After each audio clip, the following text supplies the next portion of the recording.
నమస్తే. Welcome to BRK health. నరాల బలహీనత పురుషుల్లో నరాల బలహీనత అనేది కామన్ గా ఉంటుంది. అలా ఎందుకు వస్తుంది? వాటి గురించి డీటెయిల్ గా మాట్లాడడానికి, అలాగే వాళ్ళకున్న నరాల బలహీనతకు సంబంధించి రెమెడీ పరిష్కార మార్గాన్ని ఇవ్వడానికి మనతో పాటు ఉన్నారు ప్రముఖ ఆయుర్వేద డాక్టర్. 900 సంవత్సరాల నుంచి ఆయుర్వేద కుటుంబం నుంచి వస్తూ ఉన్నారు ఆయన. సో వారిని అడిగి మరిన్ని డీటెయిల్ తెలుసుకుందాం. నమస్కారం రసూల్ గారు. నమస్తే అండి. రసూల్ గారు చెప్పండి. పురుషుల్లో నరాల బలహీనతకు సంబంధించి ఒక మంచి రెమెడీ అనేది బీఆర్కే న్యూస్ ప్రేక్షకులకు తెలియజేయండి. చక్కటి ప్రశ్న అడిగారమ్మా. ఈరోజు మనిషి అన్ని తింటున్నాడు. కానీ ఏది ఎప్పుడు తినాలా అనే తెలియక అన్ని తిని ఆరోగ్యంగా ఉండాలనుకుంటున్నాడు. కానీ వాని శరీరంలో ఎలక్షన్ పోగొట్టుకుంటున్నాడు. ఓకే. ఇక్కడ మాంసంతో పాటి పెరుగు పచ్చడి తింటున్నారు. ఇది హ్మ్. తప్పు. హ్మ్. చేప మాంసంతో పాటి పాలు తీసుకుంటున్నాడు. ఇది రాంగ్. ఓకే. అంటే ఒకదాంతో ఒకటి కలిపి తినకూడదా? శత్రువు. ఓకే. ఇప్పుడు చేపతో పాటి మజ్జిగ తీసుకుంటే స్కిన్ డిజార్డర్, హ్మ్. దీర్ఘకాలిక చర్మ రోగాలు వస్తాయి.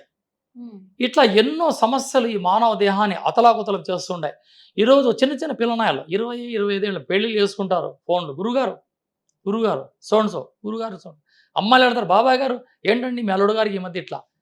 దీని కారణాలు వెతికితే బాడీ మెకానిజం దెబ్బతినింది. ఓకే. వీళ్ళు ఏం చేస్తున్నారు, ఈ కరోనాలు ఏం చేస్తారు, టైట్గా అవేంటి కొత్త కొత్తవి వేవి డ్రాయర్స్ అవి వేసుకోవడం, దానిపైన జీన్స్ వేసుకోవడం, అదేదో నైట్ ప్యాంట్ అంట. హ్మ్. ఇట్లా ఎప్పుడైతే అంటే టైట్ గా బట్టలు వేసుకోవడానికి కూడా ప్రాబ్లం ఉంటదంటారా? తప్పు వేసుకోకూడదు, అమ్మాయిలు ఓకే. వేసుకోకూడదు, అబ్బాయిలు వేసుకోకూడదు. హ్మ్. బొడ్డు నుంచి తొడల వరకు వీర్య కణాలు ఉత్పత్తి అయ్యే ప్రదేశాల్లో అలా గాలి చొరకుండా బట్టలు ఎలా కడతారు? ఏ వైద్యశాస్త్రం చెప్తాంది ఆ విధంగా? ఇది తీసేయాలి. చక్కటి లుంగి కట్టుకోండి. హ్మ్. అమ్మాయిలు వారి వారి అనుభవం కొద్దీ చక్కటి దుస్తులు వేసుకోండి. శరీరం కప్పుకొని ఉండాలా, హ్మ్. శరీరానికి ఇబ్బంది కలగకూడదు. ఓకే. శరీరం కప్పుకొని ఉండాలా, హ్మ్. ఇబ్బంది కాకూడదు. శాస్త్రబద్ధమైన శాస్త్రానికి సంబంధించిన దుస్తులు ధరించాలా, హ్మ్. కానీ వ్యతిరేకంగా ఉండకూడదు. ఓకే. ఇటువంటి దుస్తులు ధరించాలా ఫస్ట్ ఆఫ్ ఆల్. హ్మ్. రెండవది, రాత్రులు పెరుగు తినకండి. హ్మ్. పప్పు, అన్నం, రసము తీసుకోండి. ఎక్కువగా బూడిద గుమ్మడికాయని ఆహారంగా తీసుకోండి. ఓకే. ఇది మీ శరీరానికి ఎంతో అద్భుతంగా ఉంటుంది. రెండవది, మెంతి కూరని, హ్మ్. మెంతి ఆకుని పప్పుగా ఎక్కువగా అలవాటు చేసుకుంటే ఎప్పుడైతే మీకు రక్త శుద్ధి జరుగుతుందో, మీ రక్తం ఫిల్టర్ అయ్యి అందులో బెస్ట్ కొలెస్ట్రాల్ మీ శరీరంలోకి వస్తుంది. ఈ గుడ్ కొలెస్ట్రాలే మీ వీర్య కణాలు ఉత్పత్తి చేయడానికి దోహదపడుతుందమ్మా. ఓకే. అలాగే కేవలం ఫుడ్‌కి సంబంధించింది అంటారా? లేదంటే మన రెగ్యులర్‌గా మనం వాడే వస్తువులకు సంబంధించి అంటే లైక్ ఫోన్ గాని, లేదంటే లేట్ స్లీప్‌లు గాని, నైట్ డ్యూటీల వల్ల కూడా కా ఇటువంటి ప్రాబ్లమ్ ఏమి కాదు, ఉండదంటారా? కాదు, కాదు. ఓకే. ఈ నైట్ డ్యూటీ చేయడం వల్ల కంటికి ప్రమాదం, హ్మ్. మెదడుకి ప్రమాదం. హ్మ్. ఎప్పుడైతే నిద్ర మేలుకుంటాడో, హ్మ్. విశ్రాంతి తీసుకునే సమయంలో బ్రెయిన్ పనిచేస్తా ఉందంటే అది అలసట తీసుకుంటుంది. ముఖంలో వక్షస్సు కోల్పోతుంది. అవును. ఎంత యుద్ధం చేసి డబ్ల్యూఎఫ్‌లో బాగా ఫైట్ చేసేవాడిని కూడా ఒక రాత్రి నిద్ర మేలుకుంటే హ్మ్. వాడు అమ్మాయి చేత పరాజయం పొందుతారు. ఇక్కడ ఓకే. భగవంతుడిచ్చిన గొప్ప వరం స్లీపింగ్, నిద్ర. అవును. ఈ నిద్ర ఉండాలి బాగా. ఎప్పుడైతే నిద్ర ఉంటుందో అన్నీ ఉంటాయి వాళ్ళకి. యెస్. నిద్ర ఉంటుంది, హ్మ్. ఆకలి ఉండాలా, హ్మ్. మల విసర్జన సరిగ్గా ఉండాలా. ఈ హ్మ్. 4 కరెక్ట్‌గా ఉంటే బాడీలో అన్ని సమస్యలకి పరిష్కారం. ఓకే. అలాగే మీరు చాలా మందికి చూసి ఉంటారు. సో, మీ అనుభవంలో చాలా మంది మీ దగ్గరికొచ్చుంటారు. అంటే ఈ సమస్య నుంచి బయటపడిన వాళ్ళు చాలా మంది చాలా ఉంటారా? మంది వందల్లో ఉన్నారు. ఓకే. వందలు, వేలల్లో ఉన్నారమ్మా. హ్మ్. సింపుల్ దీనికి. హ్మ్. దీనికి మనం కొండలెక్కి కోతిన పట్టే పనే లేదు. హ్మ్. పచారీ కొట్లకెళ్ళి 50 గ్రాముల జాజికాయ, హ్మ్. 50 గ్రాముల జాపత్రి, ఓకే. 100 గ్రాముల తాటిబెల్లం, హ్మ్. 50 గ్రాముల జాజికాయ, 50 గ్రాముల జాపత్రి. జాపత్రి మిక్సీలో కొట్టండి. ఓకే. మెత్తగా పౌడర్ చేయండి. హ్మ్. 100 గ్రాముల తాటి బెల్లాన్ని అందులో వేసి అది కూడా మిక్సీలో కొట్టండి. హ్మ్. 3 కలిపిన ఒక మిశ్రమం తయారైతుంది. హ్మ్. వీటిని హ్మ్. ప్రతిరోజు రాత్రిలో హ్మ్. మూడెలకొచ్చే పరిమాణంలో లేదా హాఫ్ స్పూన్ అలా గోరువెచ్చటి పాలల్లో అలా కలుపుకొని అలా సేవిస్తూ ఉంటే హ్మ్. శరీరం నవమన్మోదుడుగా మారిపోతుంది. 3 రోజుల్లో రిజల్ట్ ఓకే. అద్భుతం.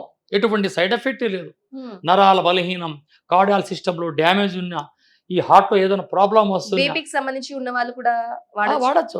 ఇక్కడ బీపీ పెరిగే వస్తువులు ఏమీ లేవు ఇక్కడ. హ్మ్. ఐరన్ ఉంది. ఇది బెల్లం ఉంది, తాటి బెల్లం. అవును. గొప్ప ఐరన్. ఇక జాజికాయ, జాపత్రి నరాలని నాట్యం చేపించే గుణం ఇందులో ఉంది. ఇవన్నీ మసాలా దినుసులే కదండీ! అవును. ఆ రోజు రాజులు పానిబిడవలో వాడేవారు. ఇప్పుడు కూడా పానిబిడవలో తింటున్నారు పాతబస్తీలో. అది బిర్యానీ ఐటెమ్. మంచి సుగంధ ద్రవ్యాలు, ఉమ్, అది వాడితే ఎంతో ఆరోగ్యం. అవును. ఇలా 40 రోజులు అలవాటు చేసుకుంటే 3 సంవత్సరాల ఆ మనిషికి ఆ బాడీలో పవర్. ఉమ్, ఇది నా అనుభవం. నేను ఎంతో మందికి ఇచ్చాను. Very okay. సింపుల్, చేసుకోవచ్చు. ఇంతకుముందు చక్కటి రెమెడీ చెప్పారు కదా! సో, అంటే ఈ రెమెడీ అనేది ఎవరు వాడాలి? చిన్న పిల్లలా? లేకుంటే పెళ్ళైన వాళ్ళా? పెళ్లి కాని వాళ్ళా? ఎవరు వాడితే బాగా మంచి రిజల్ట్ ఉంటుందంటారు? ఇది పెళ్లి కాని వారు మోతాదు. హ్మ్. 2 ఏళ్ళకొచ్చే పరిమాణంలో. ఓకే. ఈ కాలేజీల్లో అర్ధరాత్రుల్లో మేలుకొని పిల్లగాళ్ళు చదువుతుంటారు. వీళ్ళు అవును. 2 ఏళ్ళకొచ్చే పరిమాణం ఇంతే. హ్మ్. అన్న నోట్లో వేసుకొని వాళ్ళు పాలు తాగొచ్చు. ఓకే. లేదా నీళ్లు తాగొచ్చు. తినక ముందంటారా? తిన్నాక? తిన్న తర్వాత. తిన్న తర్వాత. లాస్ట్ ఇంక తర్వాత. ఈ పడుకుంటున్నాం పిల్లలకి. అనంగా. ఓకే. డోసే. ఇక్కడ డోసు పెరిగిందంటే అది సమస్య ఎక్కడికో తీసుకెళ్ళిపోతుంది. హ్మ్. 2 ఏళ్ళకొచ్చినంత మాత్రమే. ఓకే. ఒక అంటే చిటికెడు. డోసుని బట్టి కూడా మనం తీసుకోవాలి. డోస్ పెరిగే కొద్దీ ఇది మారిపోతుంది. ఓకే. ఒక్క చిటికెడు. హ్మ్. 18 ఏళ్ల 8 సంవత్సరాల పిల్లల నుంచి 18, 20 ఏళ్ల పిల్లగాళ్ళ వరకు 2 ఏళ్ళకొచ్చే పరిమాణం మాత్రమే వాడాల. ఇక మ్యారేజ్ అయిన వాళ్ళు 3 ఏళ్ళకొచ్చే పరిమాణంలో, హ్మ్. 40-50 దాటిన వాళ్ళు 1 టీ స్పూన్ హ్మ్. వాడొచ్చు. ఇక లేడీస్ గూడా దీన్ని 3 ఏళ్ళకొచ్చే పరిమాణంలో గానీ, 3 ఏళ్ళకి తక్కువ గానీ, భోజనానికి ముందుగా తీసుకోవాలి. భోజనం తర్వాత తీసుకోకూడదు. ఓకే. లేడీస్‌కొచ్చేసరికి భోజనానికి ముందు. భోజనం ముందుగా తీసుకుంటే హ్మ్. వాళ్ళకి ఈ డెలివరీలయ్యి, హ్మ్. కొందరికి బ్లీడింగ్ ఎక్కువయ్యి, అవును. నరాల బలహీనం వచ్చి, కాల్షియం డౌన్ అయిపోయి నీరసంగా ఉంటారు అవును. అమ్మాయిలు. వాళ్ళకి ఈ సమస్య పరిష్కారం అవుతుంది. ఓకే. వాడుకోవచ్చు. వాడుకోవచ్చు. హ్మ్. అలాగే అంటే ఇంగ మొత్తం ఎవరైనా సరే వాడొచ్చు కానీ ఎంతెంత పరిమాణం మోతాదు. అనేది మోతాదు మోతాదు. ఇంపార్టెంట్. మోతాదు చాలా పైన. ఇంపార్టెంట్. ఓకే. మోతాదు పైన వాడుకోవచ్చు. అంటే మాంసం తిన్నా కూడా అలా కూడా వాడొచ్చు కదా? కేవలం అంటే వాడొచ్చు. పలాని ఫుడ్ తీసుకున్న లేదు తర్వాతనే దానికి కానీ మద్యం తాగేవాళ్ళు దీన్ని తీసుకోకూడదు. ఓకే. ఆల్కహాల్ తీసుకునే వాళ్ళు తీసుకోవద్దు. ఆ మద్యం తాగేవారు గానీ, హ్మ్. ఈ గుట్కాలు ఇవి అవేటవి అది రాజాలు ఎటువంటి హ్మ్. చైనా కాయిన్లు అవును. ఇవి వాడేవారు మాత్రం దీన్ని తీసుకోకూడదు. హ్మ్. ఇది అలవాటు లేని వారు డోసు ప్రకారంగా వాడుకోవచ్చు. ఓకే. డోసు పెరిగిందంటే సమస్య దారి తీస్తుంది. ఇంకొక దానికి దారి తీస్తుంది. డోసు తక్కువ తీసుకోండి ఇలా ఎన్ని ఎనర్జీగా ఉంటుంది. అంటే ఎన్ని రోజులు వాడాలి? ఒక నెల వాడాలా? లేకుంటే 40 రోజులు వాడాలి. ఖచ్చితంగా 40 రోజులు. 40 రోజులు. ఒక మండలం ఆయుర్వేదం చెప్తుంది. ఒక మండలం 40 రోజులు సేవించండి. హ్మ్. మీ శరీరం వజ్రదేహంగా ఉంటుంది. ఓకే. రాత్రుల్లో పెరుగు తినకూడదు. ఇది అలవాటు చేసుకుంటే. నైట్ టైమ్‌లో పెరుగు తినకూడదు. పెరుగు ఓకే. తిన్నారంటే అది ఇంకొక రకంగా మారిపోతుంది. ఓకే. కడుపు ఊదడం, గ్యాస్ ట్రబుల్‌కి రావడం, హ్మ్. నిద్ర పట్టకపోవడం, హ్మ్. పుళ్ళు తేపులు రావడం, మోషన్స్ కావడం ఇట్లుంటాయి. ఓకే. పెరుగు తీసుకోకుండా ఎందుకంటే ఇది పాలల్లో తీసుకుండేది. పాలల్లో తీసుకున్న తర్వాత ఈ పాలు కాల్షియంగా వచ్చి పొట్టలో త్వరగా డ్రై కాదు, అరగదు కాబట్టి అందులోపల మనం కాస్త మజ్జిగ తీసుకున్నామంటే 2 కలిసి ఒక పాలు పెరుగు. ఫుడ్ పాయిజన్ అయ్యే అవకాశం ప్రాణానికి ప్రమాదం వస్తుంది. తీసుకో. హ్మ్. పాలు తాగే అలవాటు ఉన్నవారు రాత్రిలో మజ్జిగన్నం రాత్రి తీసుకో. అందుకే అన్నారు రాత్రిలో భోజనం చేసిన తర్వాత సోలెడు అంటే ఈరోజు గ్లాసు అంటే ఆ రోజు సోలెడు హ్మ్. పాలని సేవిస్తే శరీరం వజ్రదేహంగా ఉండదు. దేనికి? ఎప్పుడైతే నైట్‌లో పాలు తీసుకుంటారో శరీరం కాల్షియం డౌన్ కాదు, ఐరన్‌గా ఉంటుంది. ఇక రాత్రిలో పెరుగు ఎందుకు తినొద్దన్నారు గురువులు? కఫం పెరుగుతుంది.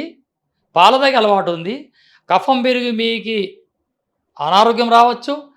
ఈ పెరుగు తిని రాత్రిలో పాలు తాగితే ఫుడ్ పాయిజన్ అయ్యి మీకు ప్రాణానికి ప్రమాదం రావచ్చని గురువులు ఏం చెప్పారు? రాత్రిలో మజ్జిగ తాపడం ఆపేయండి. ఓకే. అంటే ఇది ఏ సైన్స్. డిసీజెస్ ఉన్న వాళ్ళైనా సరే తీసుకోవచ్చు. మీ పర్యవేక్షణలో వచ్చి మీ డోస్ దగ్గరకొచ్చి తీసుకోవాలి. డోస్ అనేది డోస్ ఇంపార్టెంట్. ప్రకారం తీసుకోవచ్చు. ఎంతవరకు తీసుకుంటున్నాం, ఎంత అంతే. పరిమాణం తీసుకుంటాం అంతే. అనేది ఇంపార్టెంట్. అంతే. ఓకే అండి. Thank you so much Rasool నమస్తే. గారు.